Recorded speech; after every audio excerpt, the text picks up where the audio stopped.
This session is supposed to be looking ahead, looking beyond the horizon, looking beyond what we hope to achieve in the next 2 to 3 to 4 years, to what it can be beyond that. I think P.S. Ndemo said we need to look ahead all the time. We need to predict what is going to happen so that we can then prepare for it. So we should not be taken by surprise in 2014 and say, oh my God, what do we do now? We want to know what is going to happen beyond 2015 today. And for this purpose, we have got some eminent panelists who are going to share their thinking. And after that, the baton will be passed to the audience to either give their thinking or give their views on the thinking that has been presented. Like I said before we went for tea, these should be short, sharp, and precise interventions. So when you get a microphone, other than the initial submission from the panel, please know that I've got about 45 seconds to make a point to somebody you must persuade and convince. On our panel, starting at the extreme end, we have got Mioli Kashoda, Professor Mioli Kashoda, the CEO of Kenneth, our host. Next to him, we have got our, if anybody doesn't know Catherine by now, they have probably been sleeping in our session. Catherine Stover, International Relations Manager Dante. And then we have got one of our pioneers of the Alliance, Duncan Martin, mathematician turned business person turned engineer turned now, I don't know what. And then we have got coming from Internet 2, all the from the USA. We are celebrating Thanksgiving. We have got two Americans today celebrating with us. Anne Doyle from Internet 2. And then our old friend has been with us before several times in training sessions in Nairobi. You remember, in visits to the Pacific Northwest Gigapop, Dr. Louis Fox. So welcome.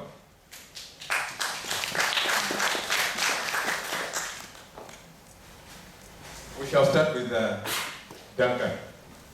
Duncan insists he needs graphics to put his views forward.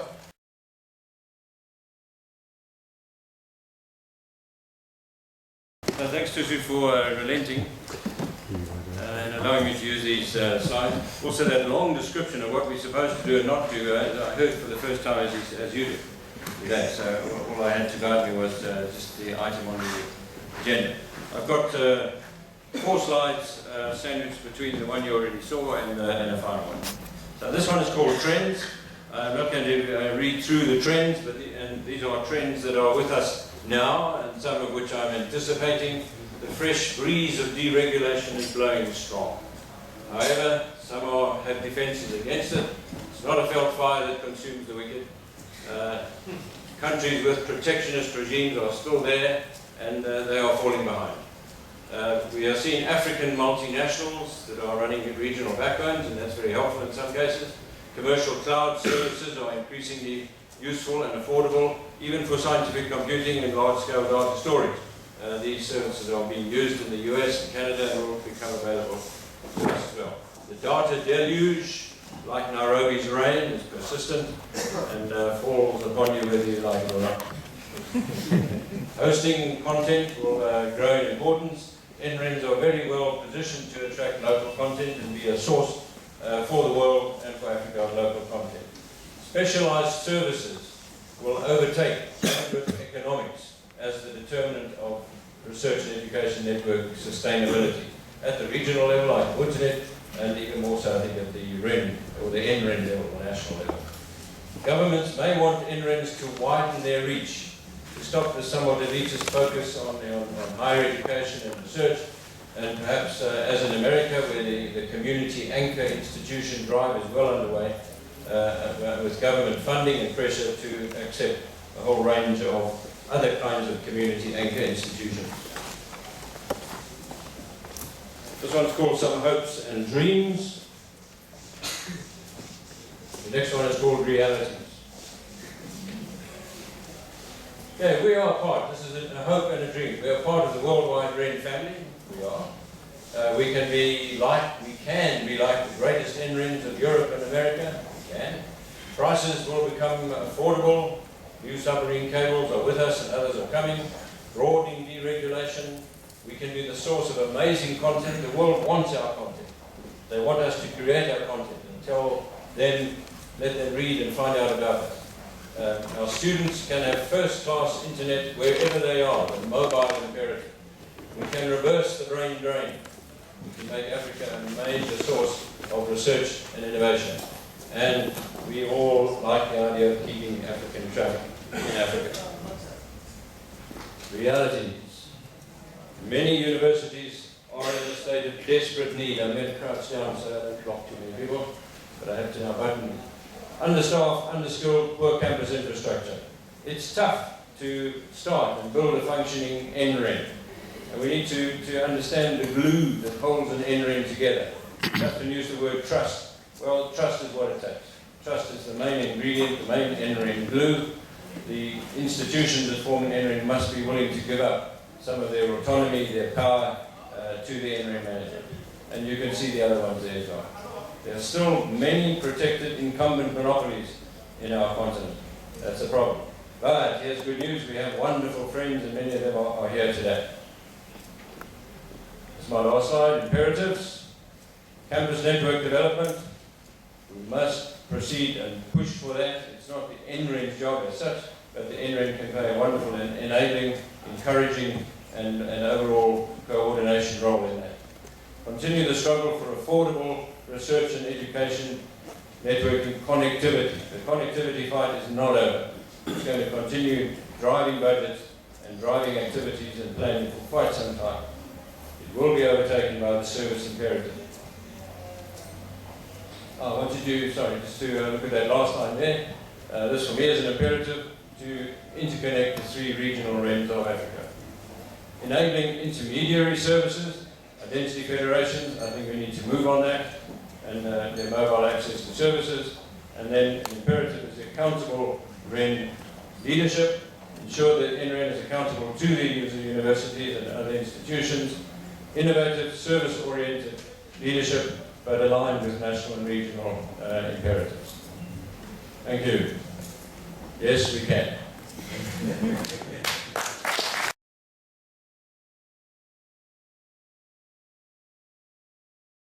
I have 3 sort of items of context and then sort of 3 general principles. After Duncan, they may be a little prosaic, but I come at this because Tusu twisted the arms of a number of us to write some articles on the future of NRENs in Africa for some website done by the African Development Bank and World Bank. So my view here is that a research faculty member and professor for 20 years, that of someone who worked on a national initiative at Internet 2 for about a decade, connecting those community anchor institutions that Duncan referred to, and the past few years working at a regional optical network, the Pacific Northwest Gigapod. One of those things in Catherine's box of chocolates that Internet 2 occasionally breaks a tooth on. Also, I want to observe that the U.S. did a national broadband plan.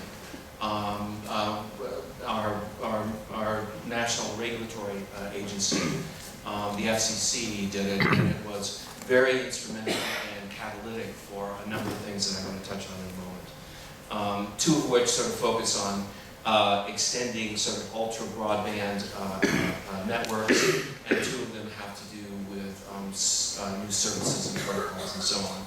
And lastly, I have the desire to see a lot more candor in my own community in the U.S., the research and education community, about what kinds of things we can collaborate on and what kinds of things we should be competing on. And I would hope that Ubuntunet would perhaps not make some of the same mistakes we've made. The 3 principles I wanted to touch on, and most of this won't be great news to you, or 3 strategies. First is the 3-tiered network.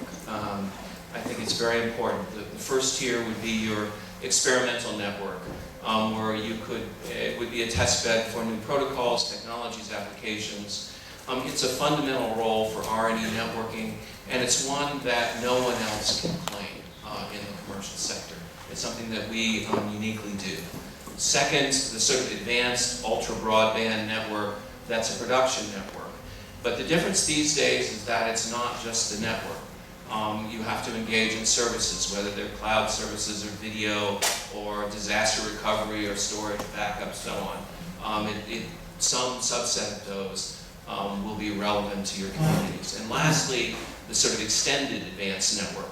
And that's the network that connects schools, tertiary institutions, scientific and cultural organizations, libraries, health centers, and so on. Again, there's great value to be had across these different networks. For instance, a content repository could be relevant, or data could be relevant across all of these sectors. Second, something I like to call either aggregation or aggravation. This is where you decide what you're going to collaborate on and where it makes sense to compete. And compete among NRENs, compete among regional optical networks, compete or collaborate among institutions. And I think it's really important to be transparent and candid about the competition aspect. Next, interregional collaboration, and I would say that Ubuntunet is really one of the leaders in the world for this. I mean, this very meeting is a palpable example of what you can do as a region. Ultimately, you probably want to look at some of the services that I mentioned previously. And then, I don't know about other NRENs, but I would say take a look at the US and focus on our mistakes, and at least make new ones. Don't make the same. And I'll give you an example. The US UCAN project that I spoke about, and I imagine my colleague Ann will talk more about, but I talked about it last year, has been a valuable thing, but also a highly problematic thing. The government funded, our government first time ever funded a National Research and Education Network, and they paid for the bandwidth. We promised then to connect 200,000 community anchor institutions with no resources to do that. So there's a slight problem of overpromising there. We did have a foundational effort, this K-20 effort that I mentioned, that had 70,000 institutions already connected, but it's a big leap from 70,000 to $200,000, or 200,000 without any dollars. Second, there's been some tension between the national network and the regional networks, between who should be connecting whom, who should be doing what to whom, who can contact the community anchor institutions. The regional networks are highly protective of these relationships, many of which have been developed over decades. They're not so keen on having a national network come into their turf and potentially poach those. There's been some confusion and contention about what the role of the National Research and Education Network is. And this is in the general public. Because of this effort to connect 200,000 community anchor institutions, is it like an ISP, or is it really a research university? And there's been some misunderstanding around that. However, I don't want to leave it all on a negative note. I think the principle here of extending the network to the broadest educational community is a sound one. And there have been some great collaborations. Just last week, we, on the West Coast, we had extra dark fiber running all the way up and down the west coast of the United States. We partnered with Internet2, who will light the fiber. We'll all have extra capacity up and down the coast. Everybody benefits. Last thing, test beds. There are two kinds of test beds that we're currently experimenting with that come out of this national broadband plan. One is moving networks into adjacent communities near universities. Wherever we are in universities, we live in the future. And the idea is to move that future out to communities that are close to us, and then work with partners in private industry to develop the next generation of applications. Furthermore, work with local government. Many of the reasons why we cannot move our networks out into communities often don't have to do with money, they have to do with regulation. And so if you get a community that will band together and think about what the regulatory barriers are, you have the potential of moving the network out to those communities. The other kind of test bed, and the first one is a project called GigU, and I think it's a very, very interesting one. The second one is one that is called US Ignite. And the idea here is to take next generation protocols, things like OpenFlow, and begin to extend those out to partners beyond universities. And again, develop the next generation of applications in manufacturing, education, government, healthcare, job creation, public safety, smart grids, et cetera, but again, moving it out beyond the university immediately. So those are the three-tiered network, the clarity about where we compete and collaborate, and lastly, test beds. Okay.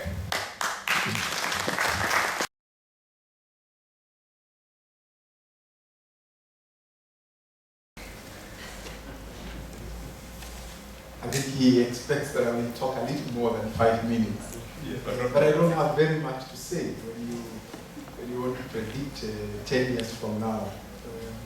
What is it that will happen? Because I'm speaking on behalf of NRENs starting from where we are. And I'm assuming, yeah, we should be a typical NREN in Africa. And I see two things. And maybe the first one is for me to tell you, Kenneth wasn't formed as an NREN. And that's why it carries the name Kenya Network, Kenya Education Network. It was formed with the vision of cascading all the way down to the primary schools. So in 1999, the vision was that we would connect the universities. The universities would then connect secondary schools and on up to the primary school. We had a huge ambition of 600 primary schools. And at that time we had $300,000. The point I say, we started off as a human network. We created a human network before we knew we had a physical network. And maybe the point I make is that in the next 10 years, we shall see that the human network becomes more important than the physical network. And it might not matter in a very critical way who is actually doing the physical network. It could be a commercial operator, it could be someone else. But we shall stay in the human network where we shall focus on education and the quality. If you listen to the minister's report, the agenda for this part of the world is a large population of young people who need to be employed, who need education. So we see ourselves, the future moving, and I think in about 10 years' time, the CEO of Kenya will be talking about the human network. What is it we are doing in the education space? And they will not be too concerned about the underlying layout, what you call in that layer one. But there is going to be also a transformation of the physical network. We started off not as lucky as having, without owning, when we started in this second reincarnation, when we started in 2008, we started out without a physical network we own. We only created the layer 3 network, and everything else was done by operators. We've transitioned to the point where we want to put in some core network that we own and we like. So we talk about, we shall start talking about the language Catherine and Louis Fox is talking about of lighting. But we are driven to that. The reason we are almost going backwards to that is that the business model didn't work. The lease line model doesn't work, so you then have to build your own so that you can lower the cost. Probably reaching the $20. I am not sure it will get $20. So we are going to see an increase of, we are going to see a mixture of you own a core part of the network, and that you coexist with the private operators increasingly to serve the very large communities that we are being expected to serve. If you think about the school, we have 32,000 schools. And Google has been saying, oh, let's register the .sc.ke domain of each of them. That's a huge undertaking, but it's no need registering the domain if they have no physical connectivity. So we'll need a completely different model to roll out that network. It's possible most of it will not belong to Kenya or to an African NREN. And therefore, finally, what will happen is that the NREN will then become the vehicle, not only for getting probably both commercial and governmental support, but most importantly, the vehicle for training also the network engineers of the future. So it's not so much having, I don't see so much of an experimental network as much as generating the new generation of the large number of network engineers that we shall need to be created in the future. I think that's the way I see the future. Okay.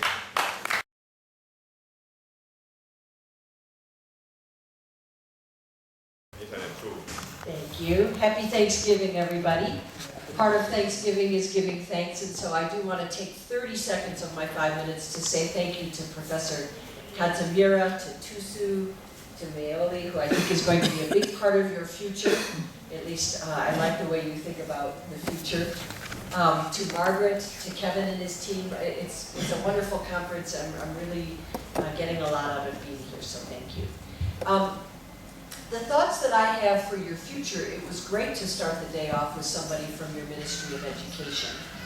I'm always struck in my travels that we talk about NRENs, National Research and Education Networks, and right now, I still think the primary use of these networks is for research.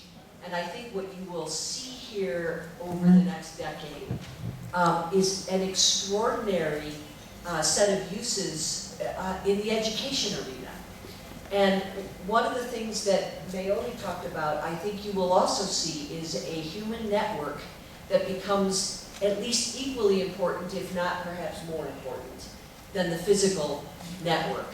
I encourage you to find people who have somehow an intersection of some technology knowledge, but a very key knowledge of the discipline.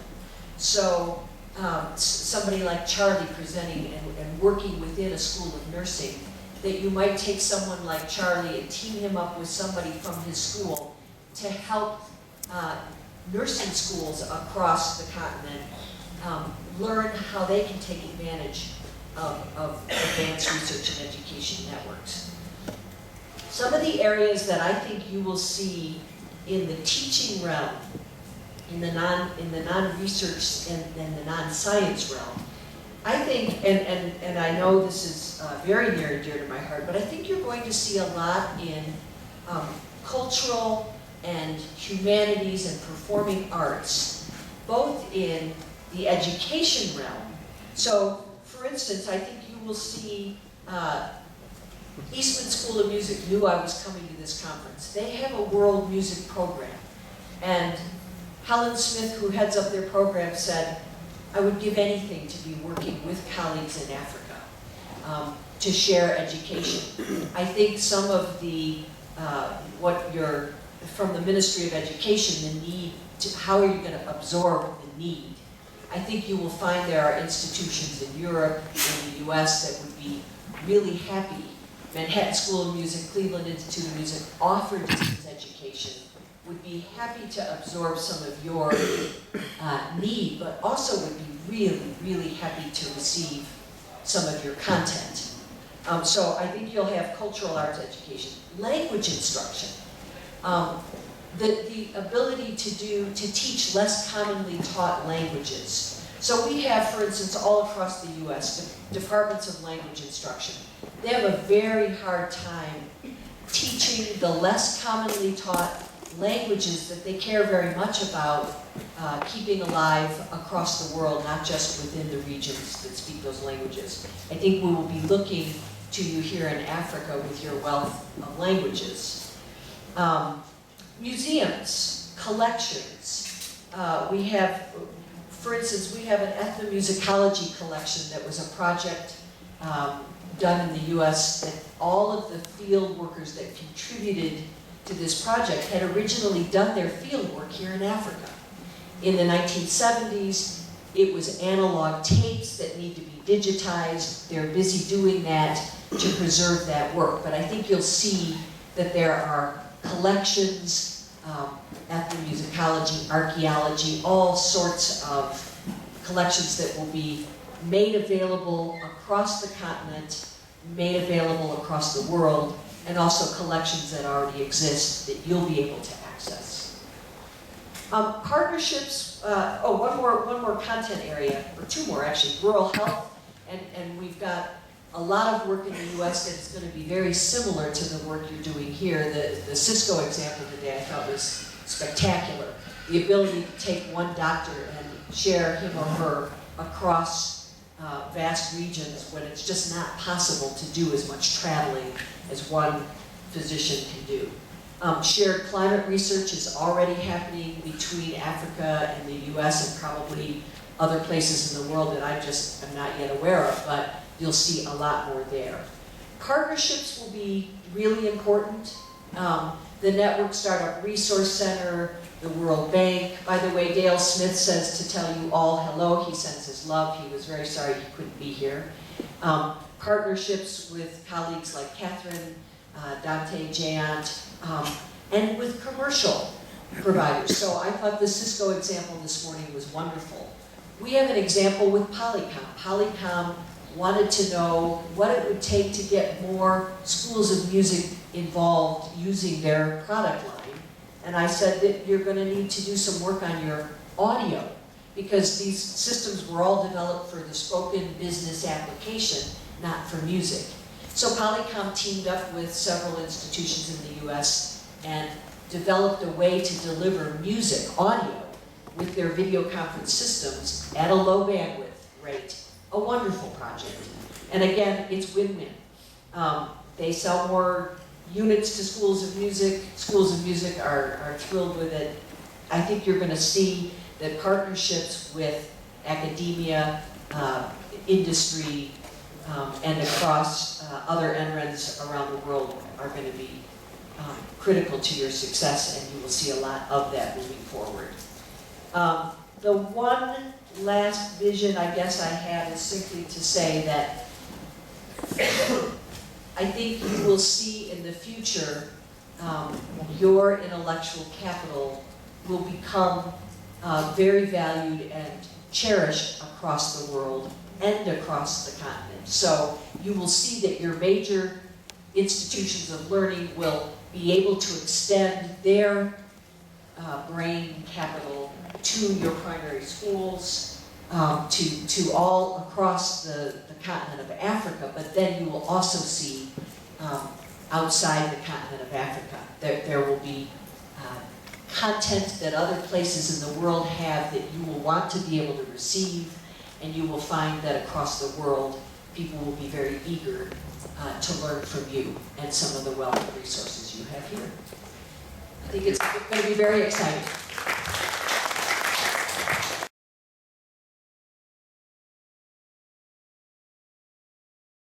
I just want to make 2 points, very short. If I look 10 years ahead, what would I like to see? Well, one of the things is I would like to see Africa having leapfrog technology. I think the fact that many NRENs in Africa start pretty much from scratch allows you to really leapfrog, go onwards, go very quickly to the newest of the newest technology, because you don't have legacy equipment hanging around or legacy ways of thinking, legacy culture of we've always done it this way, it needs to be done this way. So I really think that has an enormous amount of creative potential there.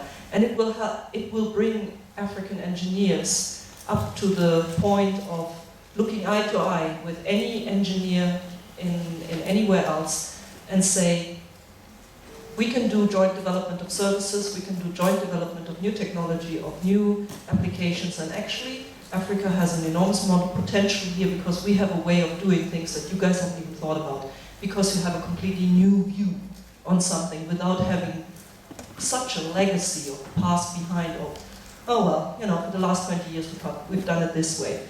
So I think, In 10 years' time, I can imagine very innovative services coming out of Africa.